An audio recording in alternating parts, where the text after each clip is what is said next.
So multiple times. Indeed, in the Obama administration, they recategorized the Syrian strikes multiple times. Strikes, like deaths from a strike versus an entire operation, is very different. This was an operation. This is a war. How do you explain how these 4 people died? I'd like you to go back to asking very clearly, why didn't you know? If you're Miss Pentagon, why don't you know the history of actually recategorizing strikes? But hold on, how did these 4 people die? And they were struck by Iranian forces. From the war? From, yes, the retaliation from the Iranians. Okay, so it's from the war. Great. Yeah, I mean, that seems simple enough. I don't even know why you would argue otherwise. It's the same conflict. It is definitely the same conflict. And I don't know. I mean, they initially tried to say this was a software glitch, and then they created a whole different place to put these names. Why? I mean, look.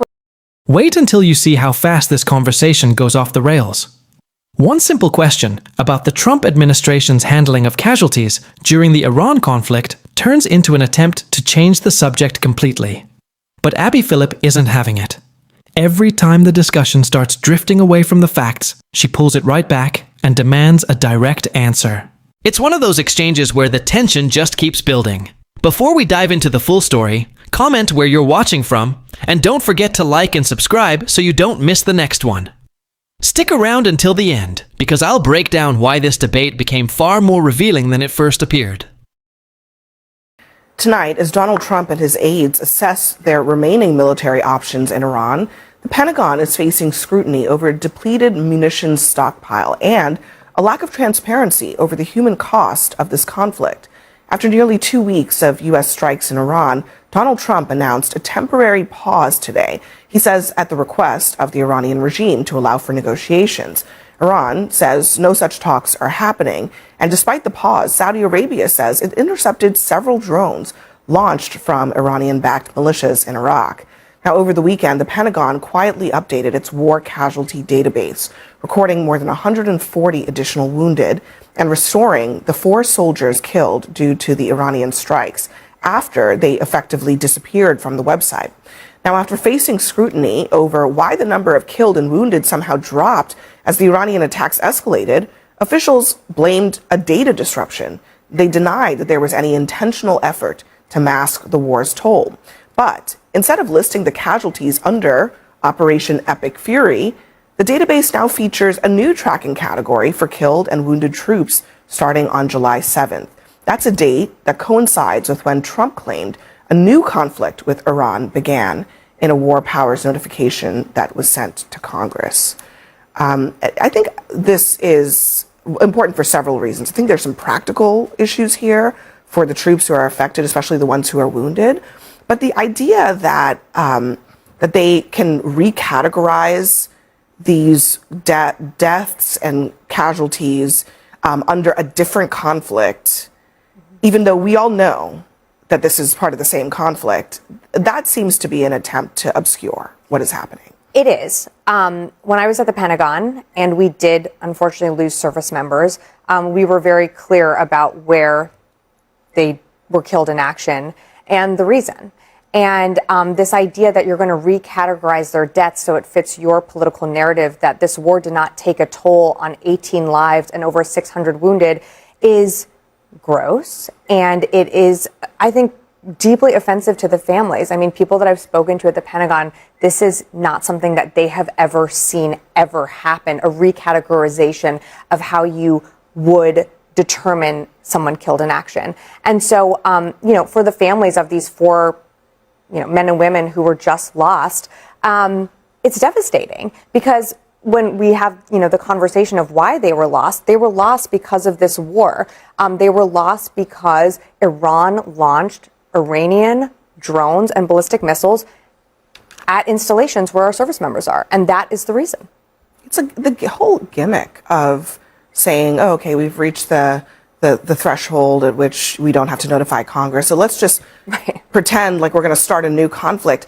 That, I think, seems to insult the intelligence of the American people who know exactly what's going on. We've seen the Pentagon multiple times actually go through and set up after we've gone through several different kinds of border conflicts, after certain kinds of observations and then strikes, retaliations, recategorize both casualties on the injury side and then those who have died. We've seen this before, again, all the way dating back to the Korean and the Vietnam Wars, in which we've seen the Department of Defense at the time. I've never seen Department of Defense recategorize injuries or deaths from an operation. I've never seen that. And I They've was at done the so Pentagon. multiple I've times. never- Indeed, in the no, Obama absolutely not. administration, they recategorized the Syrian strikes multiple times. That strikes, like deaths from a strike versus an Retaliations that entire follow the operation strikes, is as the very Department different. of Defense This was an recategorized. operation. This is a war. How do you explain how these 4 people died? I'd like you to go back How to did- how did asking these very 4 people clearly, die? why didn't you know, if you're What was- Mr. Pentagon, why no, don't you no. know the history of actually You were not recategorizing specific, strikes? but hold on. How did these 4 people die? Again, they were struck by Iranian forces. From the war? From, yes, the retaliation from the Iranians. Okay, yes. so it's from the war. Great. Yeah, I mean, That seems simple enough. I don't even know why you would argue otherwise. Yeah. It's the same conflict. It is definitely the same conflict. And I don't know. I mean, they initially tried to say this was a software glitch, and then they created a whole different place to put these names. Why? I mean, look, what matters is that President Trump has honored these families, and I'm not shocked to hear that there's issues with government websites. Whether or not it was a purposeful obfuscation, I think remains to be seen. Well, but I think at this point we know that They changed the classification. What I would we say- know that this is not. I mean, have the names came down. They claimed it was an accident, so that's some kind of glitch. But then they did not restore them to where they should be. They put them in a different place. Right. So That's not I'd like to that's see. not a tech issue. I'd That's like not a to see software that. choice. I'd like to see that restored. I think we need to have transparency around what's going on. I think one situation that, frankly, where we saw the government was certainly obfuscating, didn't have any transparency, was Anthony Fauci, who we're getting his diaries today, where he was purposely obfuscating about Anthony Fauci.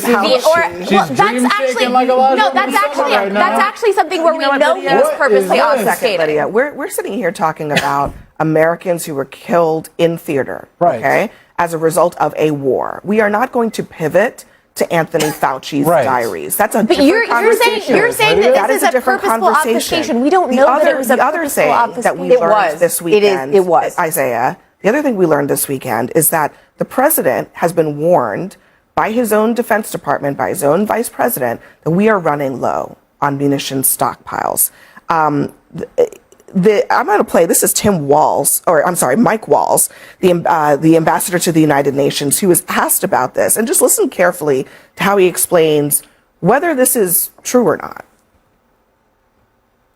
Is America backing away from a larger military attack because its military stockpile has been depleted?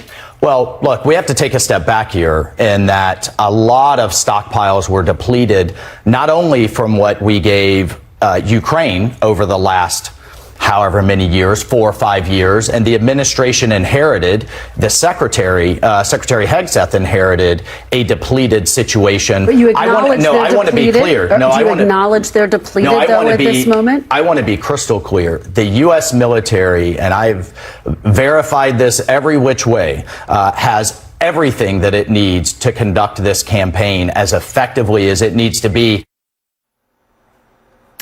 A tough job he's got there, because he seems to want to blame the previous administration for depletions and then claim that there are none.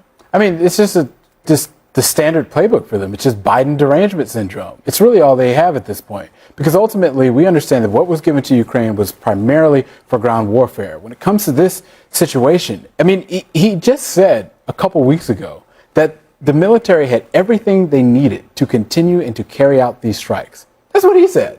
So it's amazing how when this comes down to where we are today, they change their tune. It's not really shocking because this is what they do. So you can't have it both ways. Are we depleted or aren't we depleted? I want your opinion on that. The point is No, that answer the question. Answer it. Do you think we're depleted or not? A couple weeks ago that we had everything we needed to carry out these strikes. Can you answer the so question? did he lie? Did he lie? I'm asking you the question. Did he lie? What do you think? It matters. I don't believe that the United States. The reporting is that the president was warned by the Defense Department and by his own vice president that if they continued with a larger war campaign, which he has the option to do, that would dangerously deplete our munitions. So, and I've seen, actually, rather than a lot of people saying this is not true, I've seen a lot of conservatives saying, who leaked this? Which seems to imply that they believe it is true. I do not believe that the United States is in a position right now where we're not able to continue interceptions. There's two kinds of core munitions. But if we're going to look at this right here, when you're looking at interception or positive action kinetic strikes. That's just not the way you're characterizing it is not entirely accurate. I think there has been, I think the United States military, to your point, will do everything necessary to conduct an operation. But what you are not including here is that they will pull stocks from other combatant commands because our stockpiles are so depleted. Why are our stockpiles depleted to this level? Do you think our that stockpiles a are small depleted operation to this level? like this You think was this enough is to small? deplete? You think this is enough to deplete the entire U.S. stockpile? No. You just said interceptors. How long do those take to make? That's an excellent question. How long do those take to make? They take 2 years. Yes, they do. And do you know how many we've gone through in this war? By all means. Do you have that No, data go ahead. point? You tell me. I'm You asking seem you to to know give me the every data answer. point. What we have done is we have depleted very, very expensive munitions to shoot down very inexpensive drones, like $30,000 to $40,000 drones. And to Walt's point, why did we not have a larger supply of interceptor missiles? If this isn't enough to take on Iran, then what about Russia or China? We're not giving the type of interceptor missiles that we use on the battlefield to Ukraine. So you're saying those are different. I mean, it sounds So like then at this do we point, have a ready stockpile to take on a Tony, larger it sounds group? like at this point, Tony, you're acknowledging that there is a depletion happening. I'm saying that either so. If there's a conditional, no, it matters here because I don't know the numbers. You don't know the numbers. Well, I mean, the reporting at the beginning of the war was that we had probably around 1,200 of them. And this has been one of the big issues with this type of war is that we've had to intercept a lot because Iran has had the ability to launch a lot of, cheap missiles. These interceptors cost, $4 million each to create. So it is conceivable that we would be, maybe we're not at zero, but we don't need to get to zero. I don't think they would let us get to zero, but we don't need to be at zero for it to be a problem. Yeah. Wouldn't you agree? Well, I don't think that necessarily we're going to be getting to that point. That's one of the reasons why the National Defense Authorization Act continues rebuilding stockpiling. I come from Indiana. There's a lot of military industry that creates manufacturing opportunities. That does matter over a year-to-year basis, not just in this administration. I totally agree with you. Because a lot of those things take a long time to restore and restock. And by the way, you might not admit this, but we did a lot of investing in the defense industrial base during the Biden administration. It just turns out these things take a lot of time. And when you have something like Iran launching flying lawnmowers at you that cost $15,000 and you're shooting it down with a $4 million missile, that is a problem that our defense industrial base cannot meet right now. All right, we're going to leave it there. Just 99 days until the midterm. So that's where I'll leave it. For me, the biggest takeaway wasn't just the disagreement. It was how quickly the conversation shifted away from the original question. Abby Phillip repeatedly brought the discussion back to the topic at hand, and that's what made this exchange so compelling to watch. Whether you agree with her or not, moments like these show how important it is to stay focused on the issue being discussed rather than changing the subject. I'd love to hear what you think, so leave your opinion in the comments below. And if you enjoyed this breakdown, please leave a like and subscribe. It really helps the channel grow. Thank you so much for watching, and I'll see you in the next video.